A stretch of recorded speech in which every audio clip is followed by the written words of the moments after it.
पांच सत्याग्रह को हम लोग आज समझेंगे, पूरी डिटेल में समझेंगे, अच्छे तरीके से समझेंगे। क्या कारण क्या था इसका, इससे परिणाम क्या हुआ और कैसे इस आंदोलन ने महात्मा गांधी जी को महात्मा बना दिया। और ये भारत का पहला सफल आंदोलन था। कैसे ये सब सफल हो पाया, क्या कारण क्या था, गांधी जी को आना पड़ा, वो भी बिहार जैसे छोटे राज्य में। सब कुछ हम लोग समझेंगे, एक एक कारण से करके डिटेल में समझेंगे। तो सबसे पहले हम लोग इसका कारण देख लेते हैं। इसका कारण क्या था, फिर हम लोग इसका परिणाम वगैरह सब कुछ देखेंगे। देखिए, कारण था नील की खेती, ये तो सबको पता है, लेकिन असली कारण क्या था वो देखिए, समझिए क्या था। ये देखिए, ये नील का पेड़ था, इसी की खेती किया जाता था, फिर इसको पीस के और इसको कपड़ा वपड़ा को रंगने में किया जाता था। अगर आप लोग बाद में भी देखेंगे तो अब तो नहीं यूज होता है, बचपन में नील का जो होता था, डब्बे से कपड़ा को, व्हाइट कपड़ा जो होता था उसे रंगा जाता था। तो देखिए, असली कारण क्या था कि जो नील की खेती होती थी, पूरे भारत में नहीं लेकिन अच्छे खासी जगह पर होती थी, तो इसका तीन प्रकार से इसको खेती किया जाता था। एक तो खेती था जीरात। इसमें क्या होता था कि अंग्रेजों की जो अपनी जमीन थी, अंग्रेजों की जो अपनी जमीन थी उस पर वो खेती करवाते थे। तो वो जमीन उनकी है, उस पर खेती करवाते थे, इससे कोई दिक्कत नहीं था। एक था असमी बार, और एक था ये कुर्तौली। तो पहले कुर्तौली देख लीजिए, असमी बार वाले से ही समस्या थी। तो कुर्तौली में क्या था कि अंग्रेज जो थे वो, जो रैयत थे या जो किसान थे, रैयत किसान मालिक को बोला जाता है, इनका जमीन लेते थे, खरीदते थे। जैसे अभी होता है मनी पे लिया जाता है, वैसे जमीन लेते थे और उस पर खेती करवाते थे। यहाँ भी कोई समस्या नहीं थी क्योंकि पैसा दे दिए पूरा। ये जो असली बार परम थी, इसमें समस्या थी। इसमें क्या था कि जमीन जो होता था वो रैयत का ही होता था। अंग्रेज क्या करते थे कि वो बोलते थे कि भाई आप इसमें से कुछ भाग पे, पूरे जगह पे नहीं, कुछ क्षेत्र पे, जैसे कि जो बिहार में चलता था वो चलता था 3/20 भाग पे, यानी कि 20 कट्ठा में 3 कट्ठा पे आपको करना था। इसीलिए इसको कहा जाता था 3 कट्ठिया प्रणाली। 3 कट्ठिया प्रणाली, क्योंकि 20 कट्ठा वाले क्षेत्र में से 3 कट्ठा पे आपको कृषि करना था। और उसके लिए ये लोग क्या करवाते थे कि अंग्रेज क्या करते थे कि रैयत के साथ कॉन्ट्रैक्ट करते थे। 25-30 साल का कॉन्ट्रैक्ट होता था कि आप लोग 25-30 साल तक आप लोग को 3 कट्ठा वाले जगह पे खेती करना है।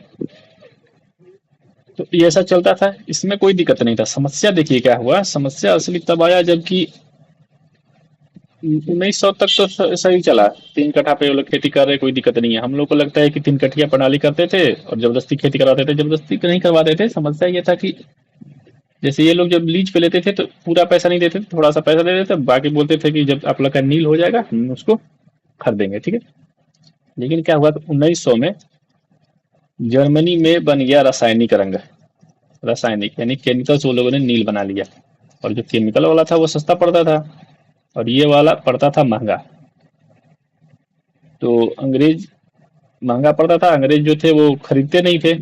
इन लोग का जो नील था, इन लोग का किसान नील उपजा रहे हैं 3 कट्ठा अपने जमीन पे, अपना खाना कम कर रहे हैं और उस पे नील उपजा रहे हैं। लेकिन मांग था नहीं, और अंग्रेज इसे खरीदते नहीं थे। पहले ये जो था नील वो 243 रुपया में बिकता था। अब ये नील का दाम घट के 100 रुपया हो गया था, फिर भी अंग्रेज नहीं खरीद रहे थे। लेकिन दिक्कत ये था कि ये कॉन्ट्रैक्ट हो गया था 25-30 साल का। तो अंग्रेज बोलते थे, तो किसान बोलते थे कि भाई आप लोग हमसे नहीं खरीद रहे हैं, मेरा जमीन यहाँ पे बर्बाद हो रहा है, तो ऐसा करते हैं कि मैं ये नील की खेती बंद कर देता हूँ। लेकिन अंग्रेज मानते नहीं थे, बोलते थे कि हमको पैसा दे दो क्योंकि हमने कॉन्ट्रैक्ट किया है, और फिर आप लोग अपना खेती करो। तो समस्या यह थी कि एक तो नील वो लोग उपजाते थे, वो नील वो लोग अंग्रेज खरीदते नहीं थे। एक तो उनका वो पूरा पैसा जितना नील पे लगाते थे वो बर्बाद होता था, बाकी उनका जमीन भी इतना फंसा रहता था, नील खेती करने का जमीन का उर्वरा भी खत्म हो जाती थी, और बदले में वो नील खरीदते भी नहीं थे। और जब उन्होंने कहा कि हम नील की खेती नहीं करेंगे तो बोले कि हमको पैसा दे दो, नहीं पैसा दोगे तुमको जबरदस्ती नील का खेती करना पड़ेगा। तो समस्या यहाँ पे आ जाती थी। इससे अंग्रेज मतलब किसान जो थे वो परेशान थे। फिर किसान परेशान होके, उसी में से एक किसान थे जिनका नाम था, अब देखिए क्या हुआ। ठीक है, समस्या आप लोगों ने देख लिया, समस्या क्या था। अब देखते हैं कि हुआ क्या था। ठीक है, तो यहाँ पे एक किसान थे राजकुमार शुक्ल। एक गांव है सतवरिया गांव, वहाँ पे उनका मूर्ति भी लगा हुआ है। सतवरिया गांव के थे राजकुमार शुक्ल। और वो मिले, एक व्यक्ति थे गणेश शंकर विद्यार्थी, वो वहाँ के एक प्रताप नाम का पत्र चलाते थे। तो उन्होंने उनको सुझाव दिया कि आप एक काम कीजिए, कांग्रेस का अधिवेशन हो रहा है लखनऊ में। आप वहां जाइए और वहां अपनी समस्या सुनाइए, वही लोग कुछ कर सकते हैं। तो ये जो थे राजकुमार शुक्ल, वो निकल गए कांग्रेस का अधिवेशन। कांग्रेस का अधिवेशन चल रहा था लखनऊ में उस समय, 26 से 30 दिसंबर। लगभग सभी अधिवेशन दिसंबर में हुए हैं, बाद के अधिवेशन लेकिन मार्च अप्रैल में भी होने लगे थे, लेकिन शुरू के जितने अधिवेशन थे वो लास्ट दिसंबर में ही होते थे।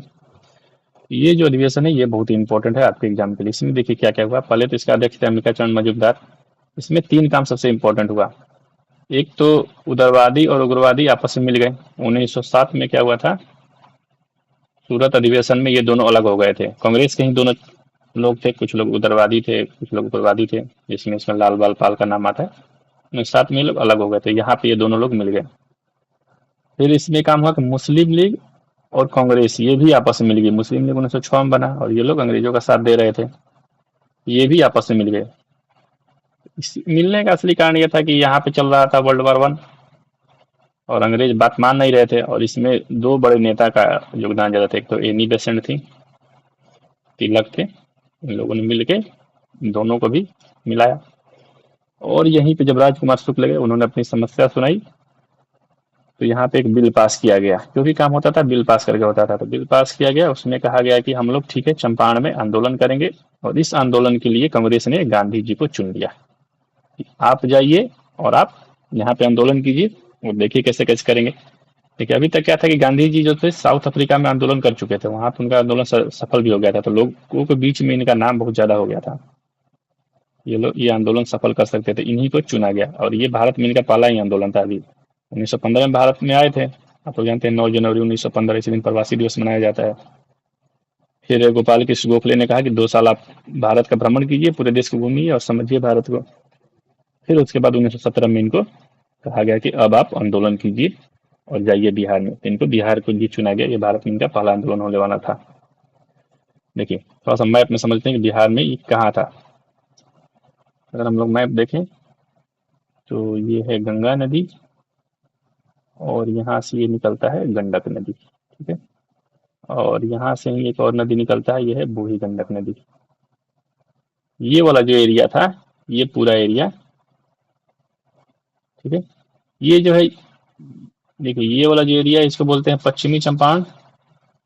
एक सेकंड, देखिए ये जो एरिया है इसको बोलते हैं पश्चिमी चंपारण, और ये है पूर्वी चंपारण। दो चंपारण है बिहार में। यहाँ पे इसका जो प्रशासनिक केंद्र है वो है बेतिया, इसका है मोतिहारी। ये चंपारण वाला एरिया है। और इस वाले एरिया में होता था छपरा में, मुजफ्फरपुर वाला ये एरिया है, वैशाली है, यहाँ पे सारण है, सिवान है, ठीक है। सारण को ही छपरा कहा जाता है, सिवान है, ये गोपालगंज है। तो ये वाले जो एरिया थे यहीं पे होता था नील की खेती। तो गांधी जी को चुना गया। गांधी जी वहां से निकले। देखिए गांधी जी जब वहां से आएंगे तो सबसे पहले गांधी जी आते हैं जो 9 अप्रैल 1917 को। दिसंबर 30 दिसंबर 1916 को हुआ है अधिवेशन, और 9 अप्रैल 1917 को ये कलकत्ता के लिए निकलते हैं, जब हमको आंदोलन करना है, ठीक है। तो ये सवाल अगर आप बिहार को दे रहे हैं, बीपीएससी दे रहे हैं या कोई भी एग्जाम दे रहे हैं, तो वहाँ पे ऐसा सवाल आ जाता है कि पहले कहाँ गए, फिर कहाँ गए, फिर कैसे कैसे गए, तो ऐसे आता है, ठीक है। तो 9 अप्रैल 1917 को ये कोलकाता पहुंच गए। कोलकाता से फिर वो पटना निकले, तो पहले कोलकाता गए हैं। अगर आप बिहार का मैप देखिएगा तो कोलकाता यहाँ पे, तो पहले यहाँ गए, फिर यहाँ पटना आ रहे हैं। फिर वहां से मुजफ्फरपुर गए, मुजफ्फरपुर से मोतिहारी चले गए। यहीं पे जब पटना गए तो यहीं पे एक नेता थे, बहुत बड़े नेता थे, मजहरूल हक से मिले। मुजफ्फरपुर गए तो यहाँ पे जेबी कृपलानी से मिल गए, आप लोग इनका नाम सुने होंगे। और जब मोतिहारी गए तो यहीं पे, जैसे ये जो पूरा एरिया था इसको तिरहुत कहा जाता है। आज भी ये एक प्रमंडल है तिरहुत नाम का। तो वहाँ का जो आयुक्त था, तिरहुत प्रमंडल का जो आयुक्त था, यानी कमिश्नर जो था, वो था एल एफ मार्सेड। देखिए तिरहुत प्रमंडल जो आयुक्त है वो एल एफ मार्सेड। वो गए उससे मिलने के, भाई मतलब ये समस्या है, हमारी समस्या सुनिए। लेकिन जो एल एफ मार्सेड था वो उनका बात नहीं सुना। जैसे ही वो चंदेरिया गांव में गए मोतिहारी के, उसने कहा कि ये बाहरी व्यक्ति है, इनको यहाँ से जल्दी निकल जाओ, नहीं तो हम तुमको जेल में बंद कर देंगे। गांधी जी को बंद भी किया गया था थोड़ा दिन के लिए, फिर लेकिन वो बहुत जल्दी ही निकल गए थे। जब इनको यहाँ से भेज दिया गया तो गांधी जी ने अब अपना काम स्टार्ट किया। उन्होंने क्या किया, अप्रैल से जून तक, अप्रैल में आए हैं, 2 महीना तक ये क्या किए कि मोतिहारी वाला क्षेत्र मुजफ्फरपुर, छपरा, देखिए ये वाला क्षेत्र है, ये ये है मुजफ्फरपुर वाला क्षेत्र, ये है मोतिहारी वाला क्षेत्र और ये है छपरा वाला क्षेत्र, ठीक है। तो इन क्षेत्रों में वो घूम घूम के लोगों का बयान लिए, सब लोगों से पूछे कि भाई आपकी क्या समस्या है, किसानों का बयान लिए, तब से उनकी समस्या जाने। और यहीं पे जब बयान ले रहे थे तो जो मालिक थे, बागान मालिक थे जो नीली खेती करवाते थे, वो भी अपना लोग भेज देते थे यहाँ पे कि तुम लोग जाओ और मेरा तारीफ कर देना, बोल पैसा दे के भेज देते थे, बोल देना कि कोई दिक्कत नहीं है। तो ये सब भी देखा जाता था कि कोई गलत तो नहीं हो रहा है। ये सब जब बयान ले लिए 2 महीने तक पूरा पूरा अपना सबूत इकट्ठा किए और ये सबूत लेके पहुंच गए रांची। यहाँ के तो तिरहुत के तो परमंडल आयुक्त नहीं किया। खैर उस समय बिहार झारखंड एक ही में था, तो वहाँ का गवर्नर जो था, बिहार उस समय अलग हो गया था, 1912 में बिहार अलग हो गया था बंगाल से, तो इस समय बिहार झारखंड एक ही में था। उड़ीसा भी अभी भी उसी में था, तो उसका जो गवर्नर बैठता था वो रांची में बैठता था। ये पूरा सबूत लेकर रांची पहुंच गए गवर्नर के पास, 3 जून को पहुंचे। और उसके बाद रांची के जो गवर्नर थे एडवर्ड अल्बर्ट गेट से वहां से मिले। और जब उससे मिले तो रांची गवर्नर ने कहा कि ठीक है हम एक कमेटी बनाएंगे और उस कमेटी में वो कमेटी जांच करेगी कि क्या आप सही बोल रहे हैं या गलत बोल रहे हैं। एक कमेटी बना, चंपारण एग्रेरियन कमेटी नाम से, ठीक है। ये कमेटी बना है 11 जुलाई 1917 की इसकी बैठक हुई। इसमें सबको मौका दिया गया, इसका अध्यक्ष था उसको सलाई को बना दिया गया।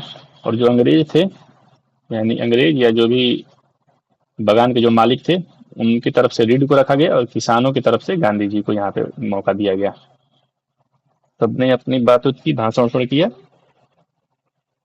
और लास्ट में करते हुए फिर गवर्नर ने लास्ट में देखते हुए और लास्ट में एक बिल आया। देखिए चंपारण अधिनियम आया 1918 में, सबकी बात सुनिए। उसके बाद अधिनियम आया, उसमें क्या क्या कहा गया, जो तीन कठिया प्रणाली थी उसको समाप्त कर दी गई। बोली गई कि नहीं ये एकदम बिल्कुल गलत हो रहा है, जब आप लोग खरीद नहीं रहे तो क्यों लोगों से करवा रहे हैं। और उनको नगद राशि भी मिली, जो भी उनका जो भी वो नील उपजा रहे थे और वो नील जो बर्बाद हो रहा था उसके लिए उनको पैसा भी दिया गया। लगभग 25% तक उनको मुआवजा दिया गया था। और जो उनका वहां पर लगान लग रहा था उसको भी लगान को भी घटा दिया गया था, ठीक है। और यहाँ पे एक सर्वे हवेसी होता था उसको भी खत्म कर दिया गया, अगवाव कर लिया जाता था वो सब भी खत्म कर दिया गया। तो इसीलिए जब ये इतना कुछ हो गया तो इस आंदोलन को बोला जाता है कि ये इतना सफल आंदोलन था, अभी तक से जितना भी आंदोलन हुआ वो कोई सफल नहीं था। तो यहाँ पे इस आंदोलन को इसीलिए इतना मान्यता मिलता है और इसीलिए गांधी जो थे वो यहाँ पे महात्मा बने। अब देखिए एक चीज यहाँ पे समझने वाली है, मान लीजिए अगर हम आपको बोले कि लीजिए 1000 आदमी और जाइए कोई आंदोलन कीजिए और उसको सफल कीजिए, ठीक है, केंद्र के पास जाइए, तो बहुत मुश्किल है आंदोलन सफल करना है। अगर आप जाएंगे भी तो या तो आप पे लाठीचार्ज हो सकता है, वो भी ऐसा डेमोक्रेटिक देश की बात कर रहा हूँ यहाँ पे सब कुछ चुनाव हो रहा है, मीडिया है चारों तरफ, वहां भी अगर आप इतना मतलब 1000 या 10,000 आदमी ले जाके आंदोलन सफल नहीं करवा सकते।